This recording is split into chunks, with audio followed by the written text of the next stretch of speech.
Tutal, mas malapit si Renz kay Althea kung kaya itong unang nakasalo sa katawang bumagsak. Gulantang na nakatingin lang sa kanila si Kenzo na hindi magawang ihakbang ang mga paa palapit sa dalawa. Kahit anong pilit ang pigil ni Althea, na wag matumba ay wala naman siyang magawa sa pamimigat ng talukap ng mga mata. Tuluyan na siyang nawala ng kontrol sa katawang hinigop na ang lakas at ulirat ng kadiliman. Althea! Yun ang huling naulinagan ng babae bago tuluyang sumara ang talukap ng mga mata at lamunin ng kadiliman ang lahat sa paligid niya. Ang mukha ng asawang huli niya ring nakita. Shit! What the heck is happening with her?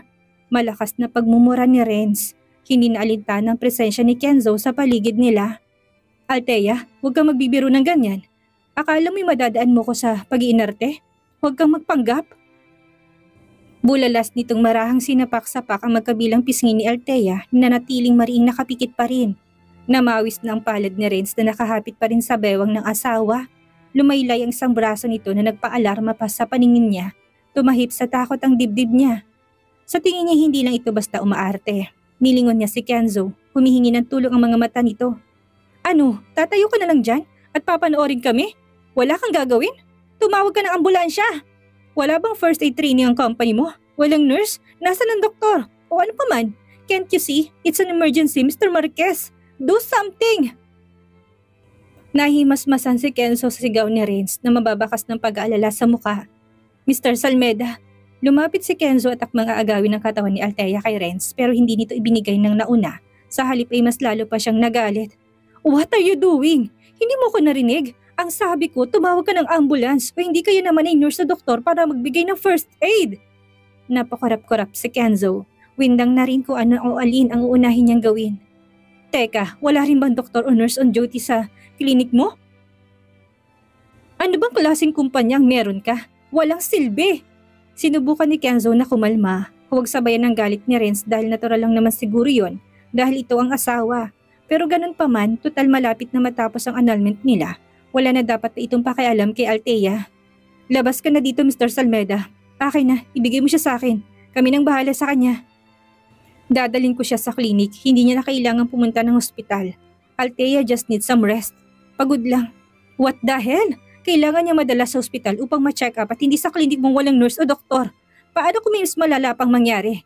Will you take responsibility? Ni wala kayong first aid.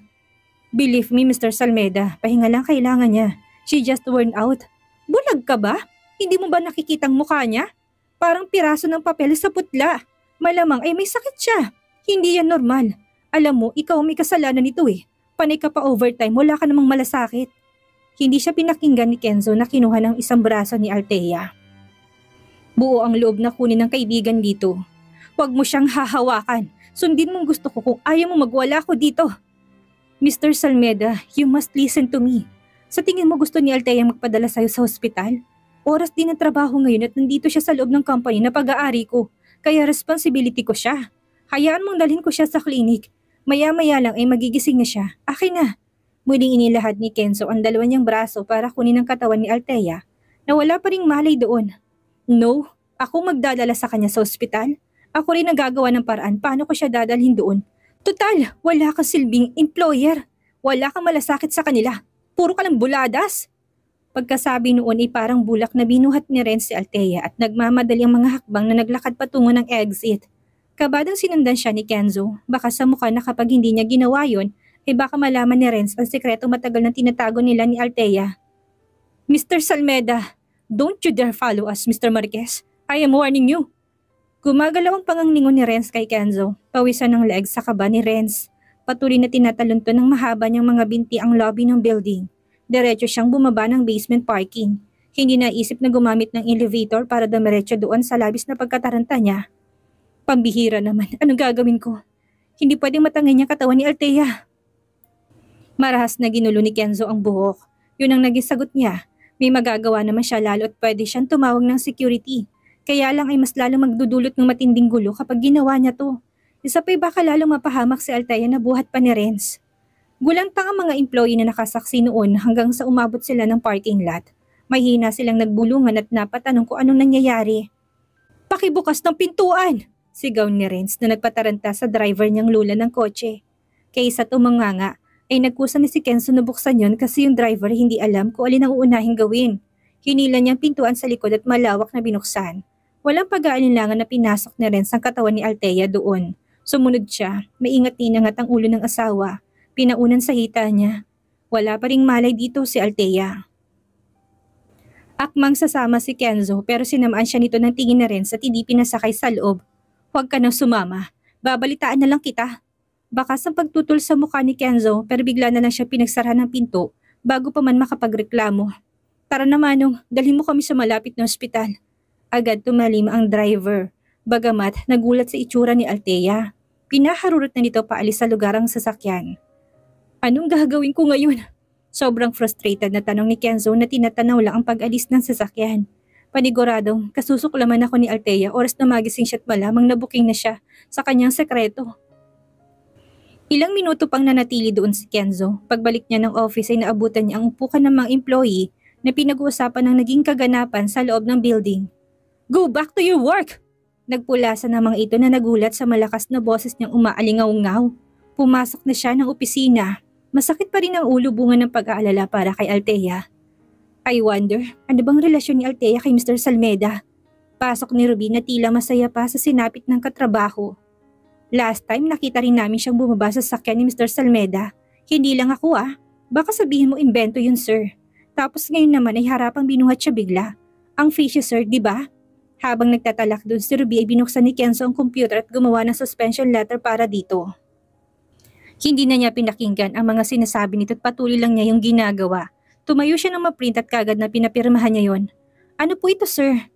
Your suspension letter Ruby, na effective today. Umuwi ka na, half day ka lang ngayon. Po. Pinasadahan ni Ruby yon ng tingin at nagulat siyang isang cut-off ang nakalagay dito. Pero sir, uuwi ka o mag-i-issue ako ng termination letter? Sa loob ng sasakyan ay patuloy pa rin ang malakas na tahip ng dibdib ni Lawrence. Panay ang tingin niya sa labas ng sasakyan lalo na kapag bumabagal ang takbo nila upang libangin ang sarili.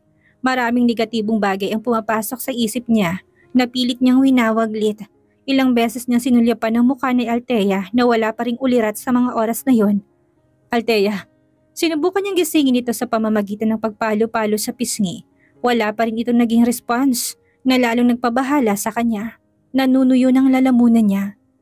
Nagkakasakit naman ito dati pero hindi umabot sa pagkakahimatay na bigla. Mahaba bang traffic? Kung ambulance lang sanang may advantage tayo na makarating kagad sa ospital. Inip na wika ni Renz. Nililibang na lang ang sarili para maibsan ang pag-aalala. Ilang beses siyang sinulyapan ng driver. Wala kasing silbing Kenzo na yun. Napakatanga. Sinalat na ni Renz ang noon ni Althea. Medyo mainit ito na parang nangingilalim ang lagnat. Ano po bang nangyari kay Mrs. Almeda sir? Usisan ng driver na hindi na nakapagpigil. Hindi ko rin alam Manong. Basta na lang siyang nahimatay. Buti na lang at nandun ako. Hindi man lang alam ng boss niya na masama na palang pakiramdam. Malamang sa halip na sabihin na magpahinga, pinilit pa siyang pumasok ngayon at magtrabaho ng lalaking yun. Walang silbi! Bagamat nangihina ay matahang dinilat ni Althea ang mga mata niya kahit na mahapdi yun. Dama niyang panlalamig ng kanyang pawis at ang bahagyang pagkahilong nararamdaman. Nasaan ako? Pahirapang lumabas pa yun sa bibig niya na parang nananaginip lang siya.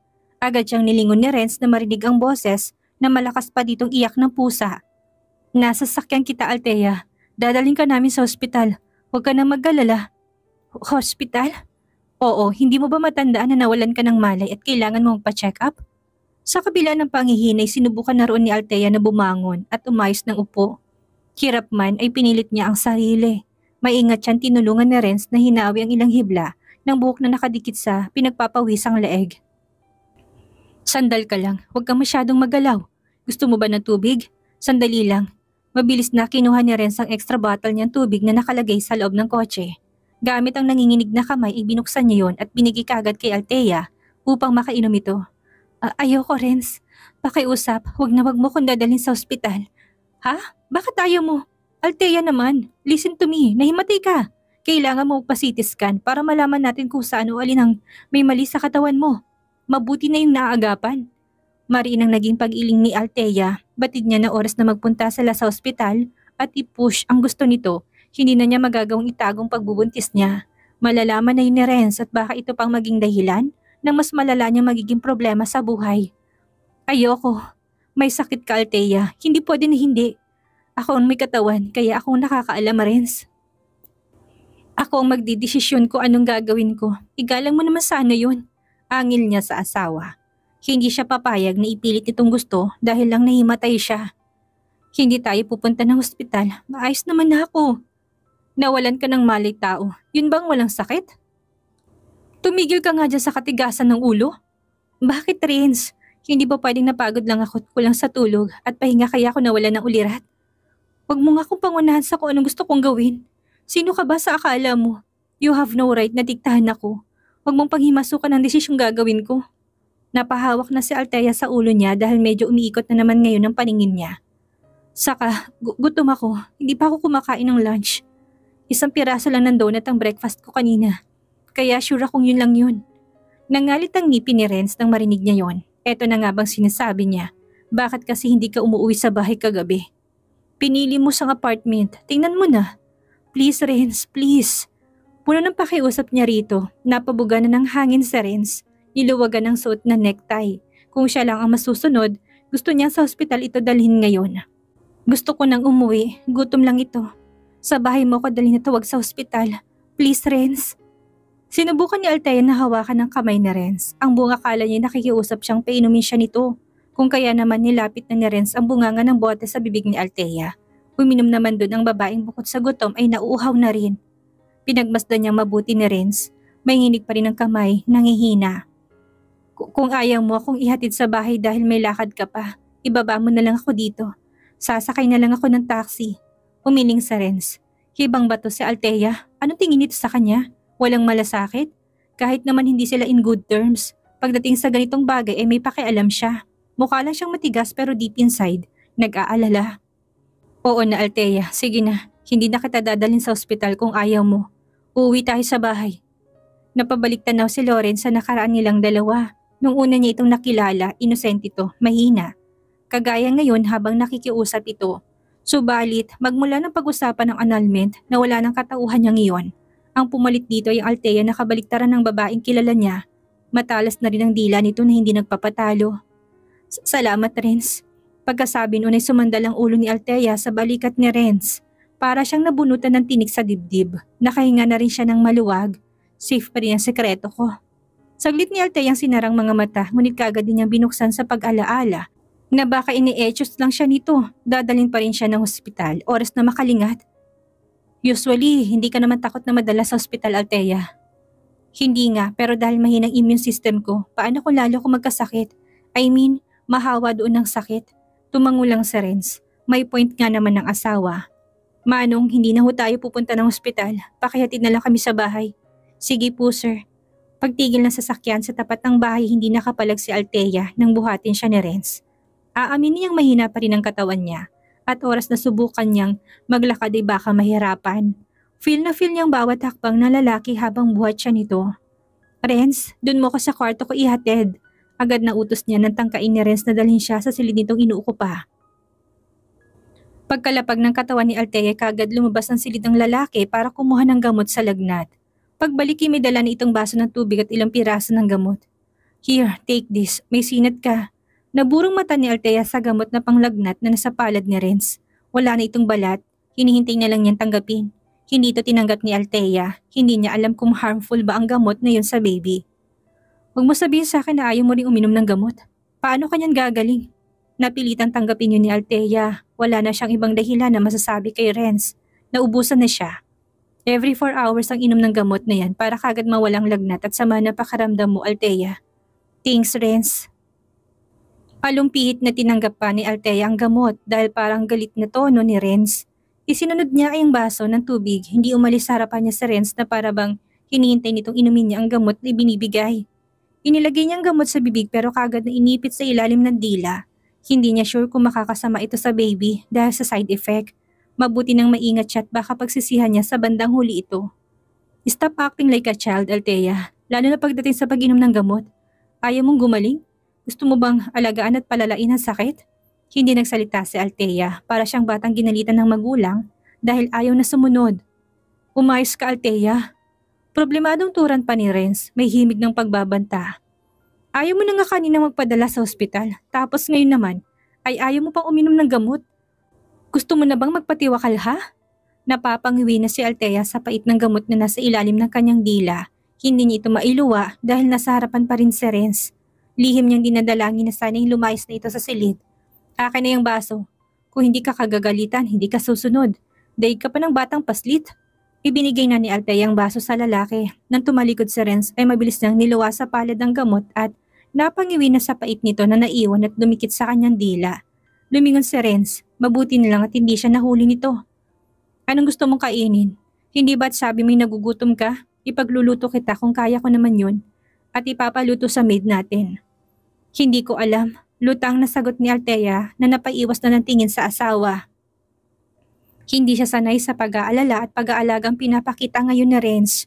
Parang ibang tao ito. Hindi mo alam. Ano ba namang klaseng sagot yan? Napakalabo mo naman, Althea. Magsasabi ka lang naman kung anong gusto mong ulam. Medyo nasaktan ang damdamin ni Althea. Akala pa naman niya concern na talaga sa Renz ngayon. Parang pakitang gilas lang pala yun. Pwedeng mamaya na lang, Renz. Pag-iisipan ko na muna kung anong gusto kong kainin. Pagkain. Ngayon na, bakit mamaya pa? Bakit pag-iisipan mo pa? Hindi naman mahirap ang tanong ko.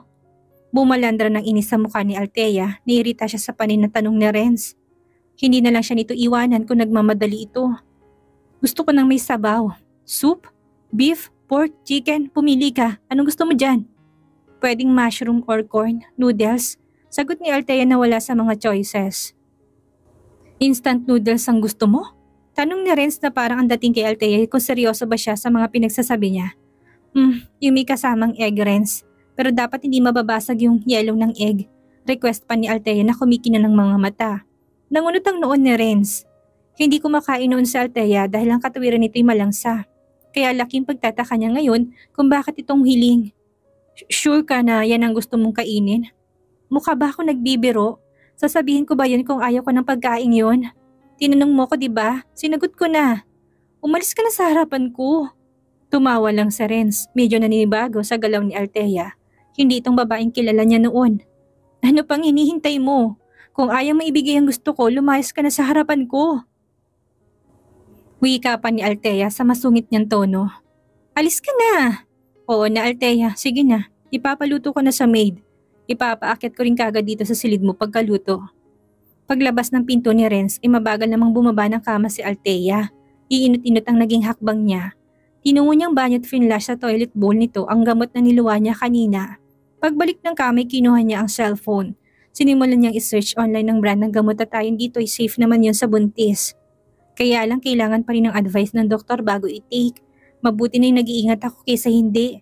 Dama pa rin na Althea ang panghihina ng mga sandaling iyon. Humiga siya muli ng kama bago mabagal na nag-scroll sa cellphone niya. Maraming tawag at text dito galing kay Kenzo. Noon pa lang niya naalalang kaibigan niya. Oo nga pala, bakit hinayaan niya ako makuha ni Renz? Paano pala kung hindi ako nagising kanina bago pa nila ako madala doon sa ospital? Malamang ay nalaman na ni Renz ang lihim ko dahil sasabihin niya sa kanya ng doktor. Si Althea nang tumawag kay Kenzo. Malamang ay nag-aalala na ito ngayon sa kanya. Gusto niya ring malaman kung bakit hindi nito nagawang pigilan si Renz. At isa pa, gusto niyang humingi ng paumanhin dahil office hours pa nila yon. Pero narito na siya ngayon sa bahay. Kung alam lang niya na mangyayari to, sana'y pumayag siya kanina at sumama na lang kay Kenji upang kumain ng lunch. Hindi sana siya hihimatayin. Althea, mabuti naman at gising ka na. Kamusta na pakiramdam mo? Pinag-alala mo ko. Alam mo ba yun ha? Baka sa tinig nitong pag-aalala pagkasagot pa lang ng tawag niya. Ayos ka lang naman, hindi ba? Siguro over-fatigue lang yan, kaya ka nahimatay kanina. Oo, ayos lang ako. Sorry na Kenzo. Saka dahil lang sa gutom kaya ako biglang nahimatay. Huwag ka na mag-alala, ayos na talaga ako. Nakainom na rin ako ng gamot. Wala nang dapat ipag-alala. Gamot? Seryoso ka? Uminom ka ng gamot? Oo, may sinat ako eh. Sang hospital ka ba dinala na Renz? Bibisita ako mamaya after ng trabaho ko, kahit na saglit lang. Hindi pwedeng sabihin ni Althea kay Kenzo na hindi sila tumuli pumunta ng hospital. Malapit lang ang office sa apartment niya kaya oras na sabihin niya na sa bahay lang siya. Malamang isasaglit ito upang makita siya. Ano ang kanyang i-explain kapag walang tao doon? Pero syempre, nakahanap pa rin si Althea ng ibang dahilan. Ika nga, kung gusto maraming paraan. Huwag ka na magkabala, Kenzo. Hindi mo na kailangan pumunta pa dito para bumisita. Bakit naman? Palabas na rin naman ako. Ano pang gagawin mo rito? Sabi ni Mama, doon daw muna ako sa bahay namin matulog ngayong gabi. Tamang desisyon yan para may mag-alaga sa'yo. Salamat, Kenzo. Baka nga pala mag-file na muna ako ng ilang araw na sick leave. Oo, ayos lang. Walang problema, Althea. You can take a vacation. Salamat. Maiba ako. Grabe ang asawa mo ha. Hindi ka talaga binigay sa akin. Nakipagmatigasan siya. Natatawang napakamot sa ulo si Althea. Na-imagine ang itsura ni Kenzo habang sinasabi ito sa kabilang linya. Pasensya na talaga, Kenzo. Nag-cause pa yata ako ng gulo sa company. Malamang usap-usapan na naman ako ng lahat ng empleyado. Malamang sa malamang yun. Hindi na si Althea magtataka lalo na sa pangunguna ni Ruby. Don't worry about it, Althea. Gutom lang naman ako sa kapuyat. Yung naghalo-halo na sila. Pagbalik mo ng trabaho, ipapakita ko sa yung kuha ng CCTV kanina. Kung gising ka lang ay matatawa ka. Saka malamang matutuwa ka talaga sa reaksyon ng asawa mong nervyosin. Kahit paano marunong pala yung magpanik. Napahagikik lang dito si Althea. Huwag mo nga akong etyosin, Kenzo. Biglang sumulpot si Ren sa may pinto. Bitbit ang tray na umuusok niyang noodles. Sa tarantay bigla niyang pinatay ni Althea ang tawag. Hindi ito nakaligtas sa mapanuring mga mata ni Renz.